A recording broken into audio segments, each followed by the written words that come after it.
Right, let's see if we can actually do the timing belt this time. Watch my other video for when I started to do the timing belt and we serviced it the day before and then we had a crank no start. So now I'm back, a few hours later, had the breakdown to do. Let's crack on with it.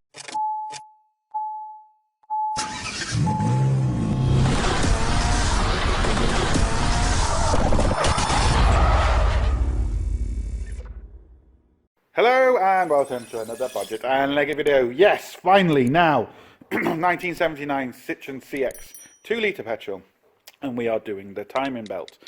I'm going to quickly try and start it now just to make sure it's started, because before we need to start, we need to make sure the car is lifted up. Now it is lifted up, but it might have sagged a little bit over the last couple of hours. Not sure yet. And I also want to make sure it starts because now the engine's a lot colder than what it was, so let's make sure it starts first. Then what I'm going to do off camera is, I've already taken this off because I had to do that to diagnose the non-start issue. I didn't put the new filter in from the service because we have to take it out anyway. I'm going to remove this pipe and I'm going to take the wheel off and remove this cover here, which will allow me to get to the timing belt cover. And then we can see the timing belt and then we can do the timing belt. Hopefully if it starts now. Let's see. Right, I haven't got my jump leads on. Hope there's enough juice in the battery to do what I need it to do. Oh, it still starts. Ah! Woo! Right, I'm going to make sure this is fully up, and then I'm going to take them few bits off camera, and then we'll start the job. Right, these old Citroens, I love working on them, because like the oil filter, for example, is an absolute nightmare to get to, and it takes forever. Which is ridiculous, because it's an oil filter which you have to change quite regularly. But then they do something like this, which allows you to get to the timing belt so easy. This cover just comes off. It's just some little plastic tabs that just push in to these holes here. Very, very simple. It pulls off and you can see everything. But we've got 2 calipers in one here, and I want everyone to tell me, why have we got, this is the caliper and we've got a bottom caliper. Answers down in the comments. I have said before, but what do you think that is? Anyway, what I'm going to do now is, you can see all this crap over it because that is just the fan belt got chewed up on this for some reason, and this is all just part of the fan belt, all the part of the fan belt getting chewed up, so that's all that is. But I'm just going to take these bolts off. One's already off for some reason. Okay, so we got a couple of nuts and bolts, all over the shop. Once I've done that, we'll take this cover off, and but we're going to have to find top dead center, mark it all, because down here we have, this is going to be the most awkward one. We have the pulley here that controls the distributor, so that's going to be the most awkward one to move. There is lots, and I mean lots, of specialist tools for this to do this job, and I have, I'd say about 10-50 million of them. Slight exaggeration, but there is a lot. I have none. So we're going to do this with no specialist tools and just showing people how it is possible. We also have the belt tensioner here. You can't see it, but let me get this cover off. Once I get the cover off, you'll be able to see a lot better. It just looks like a load of 13mm nuts and bolts. Yeah, there's a couple of nuts, a couple of bolts, and we'll get it off and then we'll see. Right, the dog can see the rabbit, and the belt is very, very bad. I remember telling to the customer before that, you know, we need to get the belt sorted. Even though you can see the numbers on it, it's not done the mileage, but it's the age of it. It is. I'll show you once we get it off. And that's what people don't realise. They always say to me, "Oh, well, how long? You know, how many miles until I do a timing belt?" Well, it's not necessarily miles; it's years as well. Because if I put this timing belt on now and this car doesn't move an inch in 4 years, well, then it needs a new belt. So it's the mileage and the year of the belt, so you just have to be careful with that. Just because you haven't done the mileage doesn't mean the belt is going to be good. So what we need to do now is we need to take off this 22mm first, and then we can really get to see everything. Right, taking the bottom pulley off, there's 2 little guide pins there, so you can only really put it back one way. We're now taking off the water pump pulley, 3 13mm. Just means we can get to the tensioner a lot easier, because we've got this, it's split into 2 parts. We've got a tensioner and we've got an idler here, and the tensioner pushes on the idler. It's not all one unit, it's 2 separate units, like a lot of the Toyotas and stuff like that. So yeah, we're going to do that first, and then we will see. I've dropped a bolt here I think it's fallen in behind here. I can't find it. It's not on the floor, but I know I've dropped it somewhere, so I need to find that, because if you drop a bolt and you can't find it, do not start the car, because it's inside somewhere and it's gonna, you know, potentially do everything. So let's get this pulley off first. Right, what I'm going to do is I'm going to line all the marks up first. You can see, now someone has put Tipex over it because obviously the belt has been changed. But there's a little indentation in there, so that's the original timing marks. That needs to be 12 o'clock. Then we've got another indentation here. That needs to be 12 o'clock. And then we've got another one up here, and that needs to be 12 o'clock. Now, I'll show you once we get to the top which one this lines up with. This essentially lines up with here, and this one essentially lines up with that one right there. So once I've got that into position, I'll show you what it looks like. Right, so we've got this one at 12 o'clock. We've got this one at 12 o'clock, which lines up with that screw. This one lines up with this mark just here. The top one then lines up in the middle of this here. Now, I have to be careful because this is loose. So, that goes up there like that. And then as you can see, that is in the middle. The camera's making it look a bit weird, but believe me, that's in the middle. Then, what we've also got, to be 100% sure, is I don't have to take out number 1 cylinder, because I know when I did this, I marked this as being number 1. That's perfectly in the middle of there. So we know we're actually on number 1 cylinder. We don't need to do any more, and then we just need to take this belt off. Before I go any further, I'm going to clean all this, because I want to mark with Tipex here as well as on the block. Even though I know I've got it marked, they're here and I know they're aligned, I just want to mark it for myself. And the same again on here, just mark this and mark that, so it's all freshly marked, but I have to clean it first. Right, so I like to mark it in multiple places because sometimes it's not always obvious, and I always like to double mark it, so if it moves slightly you can tell easier from 2 marks rather than 1. And obviously we've got that mark up there, and we've got the original mark on the distributor. So we're now all marked up. We can take the tensioner off. The other reason we need to mark this in more than one place, because we actually have to take this bolt out. Now, when this moves, our distributor moves. So, you know, we've got the mark on the distributor. This is going to be the worst one, because this is one that's going to be moving quite easy, where the others won't. But don't rely on that mark. That's why I go for more than one. Right, I think we've got an issue here. I think this timing belt tensioner is seized. Because even when I was looking at this, this isn't pushed down at all. That's basically, if you push down here, that's what would tighten the belt, and that is fully all the way up. And I've loosened off a little bit. I was thinking it might be, but I was like, well, maybe not. And yeah, there's a spring inside here, and this is what all pushes down, and you can see it's all just completely crusted up. Now, it's not the end of the world. I can still get the tension on this without the tension. It's just easier with it. And once we do all the water pump and all that sort of stuff, we can be okay with it. But it's not the end of the world. I can get away with it. It's just something to be aware of. So we've taken out the little 10mm bolt here, and then we've got 2 13mm bolts. Let's get that out and get the belt off. Day to be over. It's just one of them days. The belt, unfortunately, has come wrong. They are round ribs, as you can see, and the belt is, wherever the belt's gone, square ribs. Look at the ribs. One's square, one's round, so they just won't fit on the pulleys. The tension is completely different too. I thought maybe it was just an upgraded tensioner. You can see how this has 3 legs to it, where the tensioner, this one only has 2. So yeah. And I can't find that bolt that I dropped. I don't know where it's gone. I'm just working on now trying to release this tensioner. So when I get the new belt.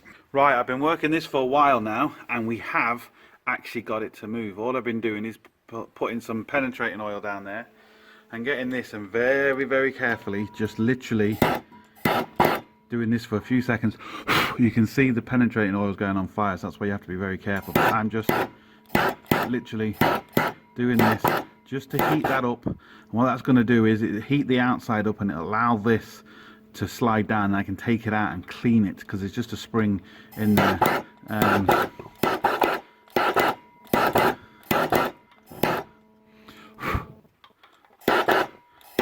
Very, very careful here.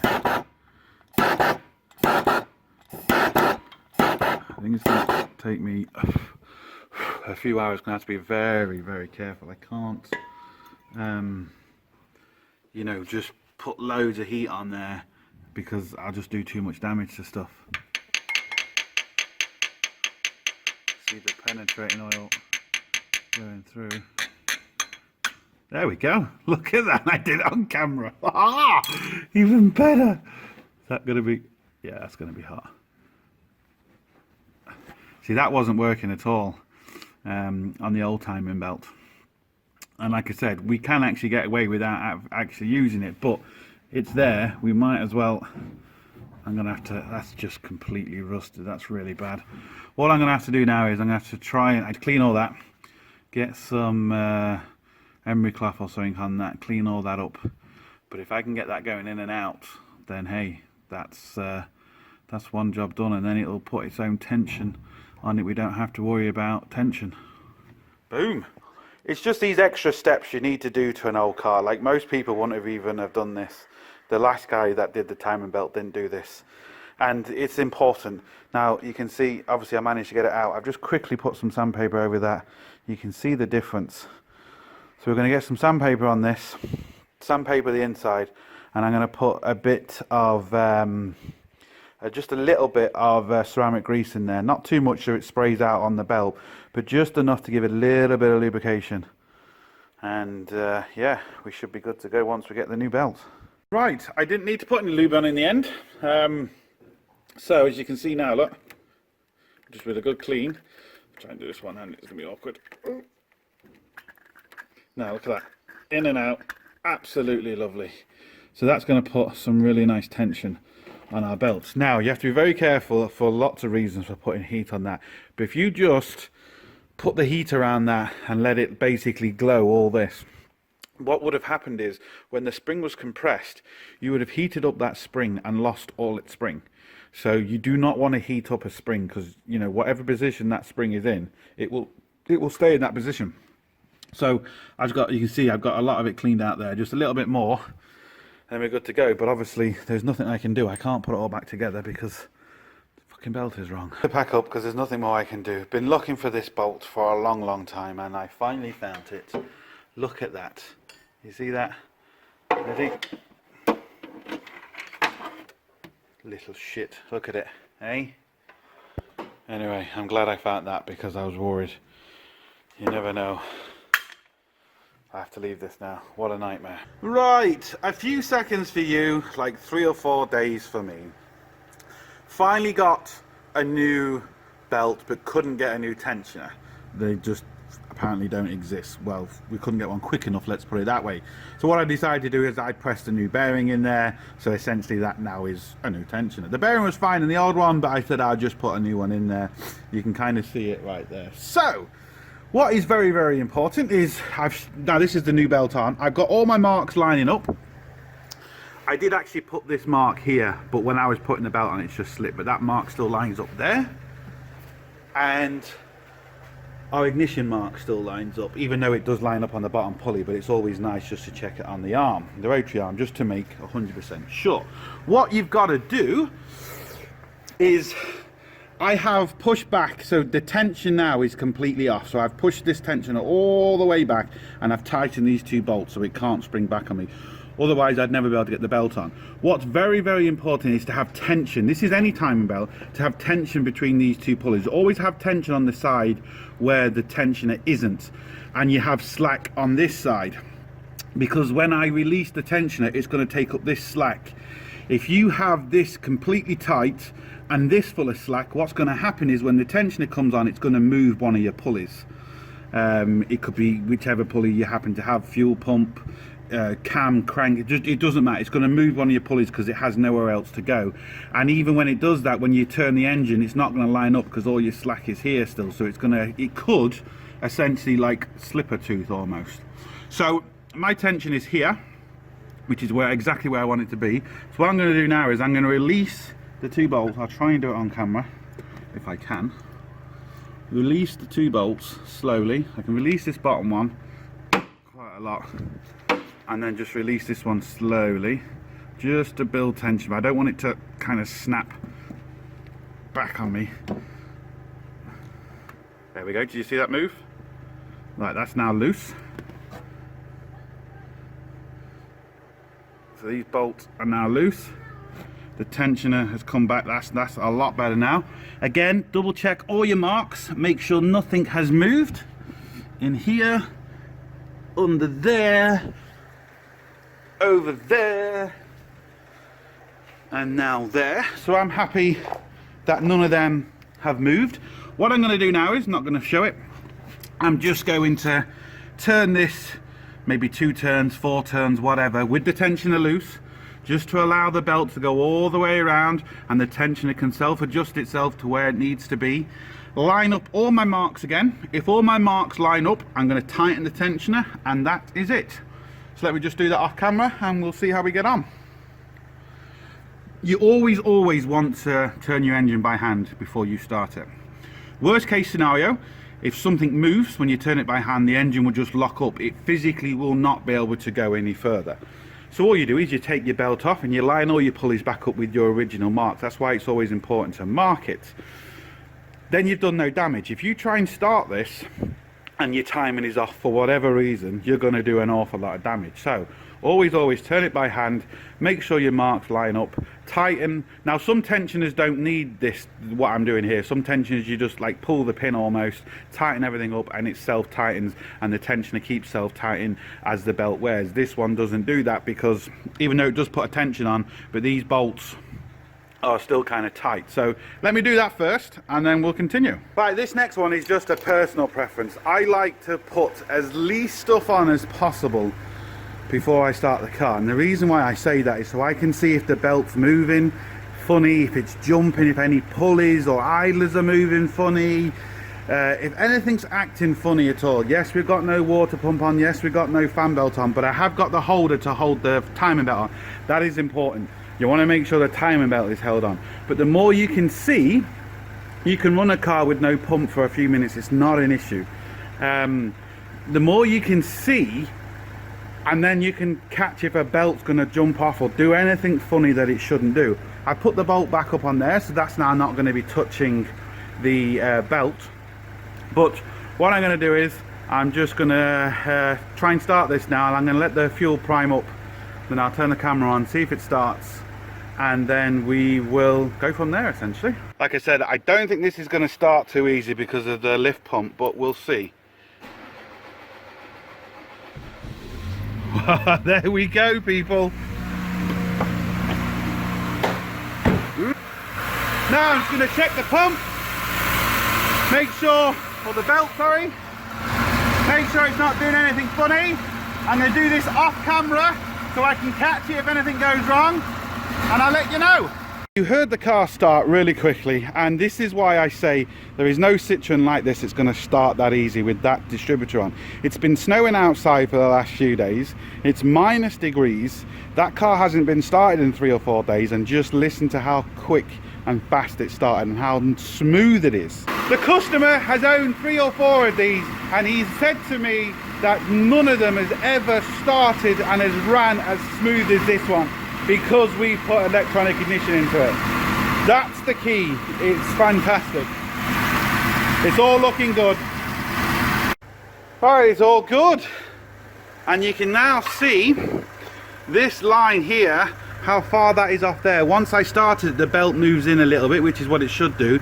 And you can see now where this was rubbing on the old belt, because someone, whoever did it last, didn't put that in. Or, let's be fair, it could have also come loose. I mean, at the end of the day, it is an old car. But however it happened, that's what happened to the belt. And again, lucky we kind of caught that, as well as the tensioner and absolutely everything. So all I'm going to do now is I'm going to put the cover back on, I'm going to put the fan belt back on, and we can see how it runs then. But I'm touching everything now, nothing is getting warm.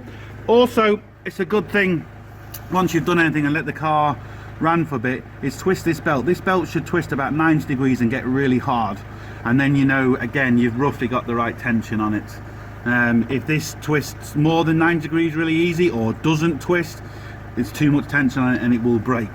But as you can see, this one is absolutely perfect, 90 degrees, and it gets hard. So tension is working good. You can see how far the tensioner is out now compared to what it was originally when we did it, and it's all good and ready to go. I like it. It looks like there's a big gap there, but there isn't. The tensioner is actually bowed out in the middle. You can't get anything in there. It's completely completely done. So there we go, sorted. I just want to show you what I mean with the tensioner. You can see, look at the big bulge on the tensioner. Let me get a bit closer. There we go, look. So it is touching, there isn't an issue.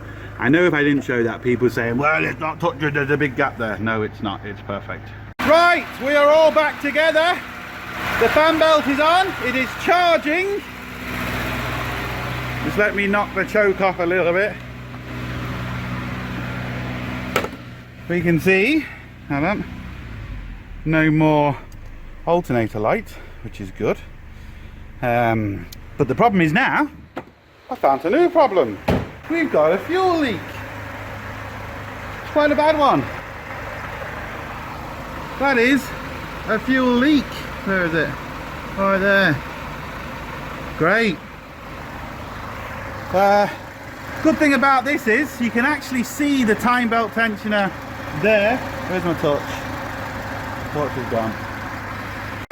You can see the timing belt tensioner there, so you can actually always look at it when you're, lifting the car up. We got a fan belt on, but now we've got a fuel leak.